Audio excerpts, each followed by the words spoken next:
Good evening friends, कैसे हैं आप सभी लोग। आशा करता हूँ कि आप सभी लोग अच्छे होंगे और हेल्दी होंगे। मेरा नाम है आदित्य सिंह तोमर। आज मैं आपको एक और अच्छी सी मोटिवेशनल स्टोरी सुनाने वाला हूँ। एक बार एक आदमी अपने दोस्त से बात कर रहा होता है, तो बातों बातों में ही उसका दोस्त उससे पूछता है कि तुम इतने धनवान हो तो तुम कभी दान क्यों नहीं देते। तो आदमी जवाब देता है कि मैं बाद में, जब मेरे जीवन के आखिरी समय आएगा तब मैं दान दूंगा। तो दोस्त समझ नहीं पाता है कि ये इस वक्त क्यों दान देना चाहता है। तो आदमी कहता है कि मैं इस वक्त दान दूंगा तो भगवान को बिल्कुल अच्छे से याद रहेगा कि ये बिल्कुल अभी दान करके आया है। अगर मैं पहले कभी दान दे दूंगा तो क्या पता भगवान को याद ही ना रहे। इसीलिए मैं बिल्कुल तभी दान दूंगा जब भगवान के पास जाने वाला हूँ। तो उसका दोस्त समझ गया।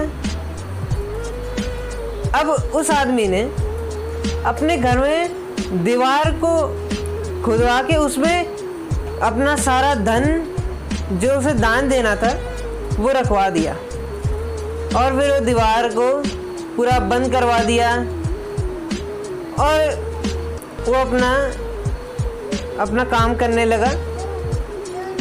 अब उसने अपना सारा धन एक जगह पर इकट्ठा करके रख दिया था कि ये मुझे दान देना है। जितना भी उसे दान देना था वो उसने सारा का सारा एक दीवार में खुदवा के रखवा दिया था, और दीवार को पूरा बनवा दिया था दोबारा। अब उसका अंत समय निकट आ जाता है। वो बेचारा बिस्तर पर लेटा था। बिस्तर पर लेटे लेटे वो कुछ बोल नहीं पा रहा था। बहुत ज़्यादा कमज़ोरी आ गई थी, बुढ़ापा था।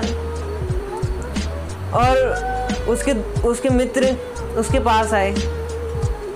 उन्होंने कहा कि बताइए आपका वो धन कहाँ है, हम उसको दान करवा देंगे, हम उसको बंटवा देंगे गरीबों में।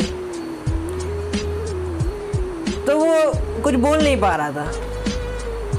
अब वो इशारे कर रहा है कि उस दीवार में है, उस दीवार में है, उंगली से इशारे कर रहा है।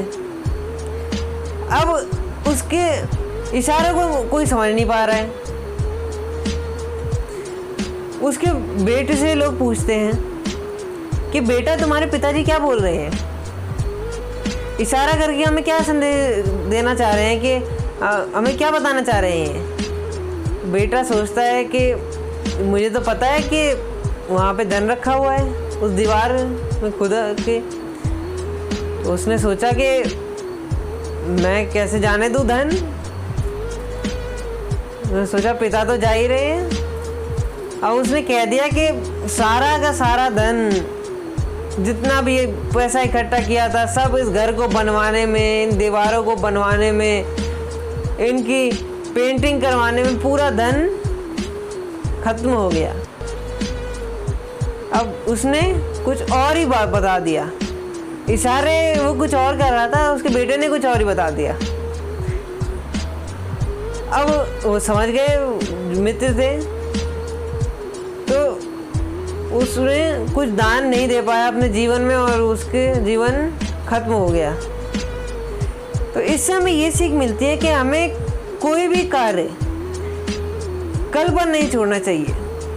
हमें कोई भी कार्य कल पर नहीं छोड़ना चाहिए, और ये नहीं कहना चाहिए कि मैं ये कार्य बाद में करूँगा, या फिर मैं कभी और कर लूँगा। इसको करना है तो अभी करना है, आज करना है। आशा करता हूँ कि आपको इससे एक अच्छा सा मैसेज मिला होगा। तो इस वीडियो को लाइक करें, इसे शेयर करें, कमेंट करके आप बता सकते हैं कि आपको ये वीडियो कैसी लगी। और अगर मुझसे बोलने में भी कुछ गलती हो गई हो तो आप वो भी कमेंट में बता सकते हैं। और मेरे चैनल को सब्सक्राइब करें। Thank you.